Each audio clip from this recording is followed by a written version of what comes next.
Nous avons organisé avec Jacques Krabal cette réunion dans un lycée. Et c'est un beau signal, en effet, de dire que l'avenir de la francophonie, ça passe évidemment par la jeunesse de France. Et ici, nous sommes dans un lycée européen où justement, on apprend des langues de toute l'Europe et même au-delà avec le chinois. Et c'est ça l'avenir aussi de la jeunesse, c'est de parler plusieurs langues et d'être ouverte sur le monde. Moi, je suis convaincu d'ailleurs que les jeunes Français, ils sont pleins d'envie, d'ouverture sur le monde, d'aventure, y compris internationale. Beaucoup de jeunes Français aujourd'hui font des études, font une année d'études à l'étranger.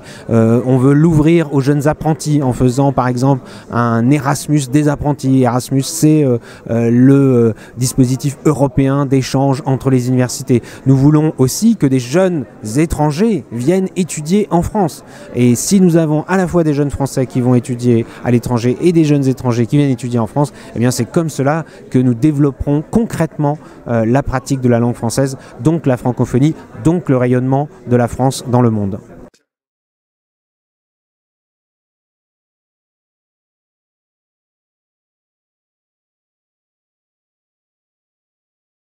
Tout à fait, des échanges internationaux denses. En matière économique, les pays francophones, c'est 20-25% de la richesse économique produite sur le globe. Donc tout cela fait que ça peut créer des opportunités pour nos économies respectives et puis derrière pour les individus qui peuvent se réaliser pleinement.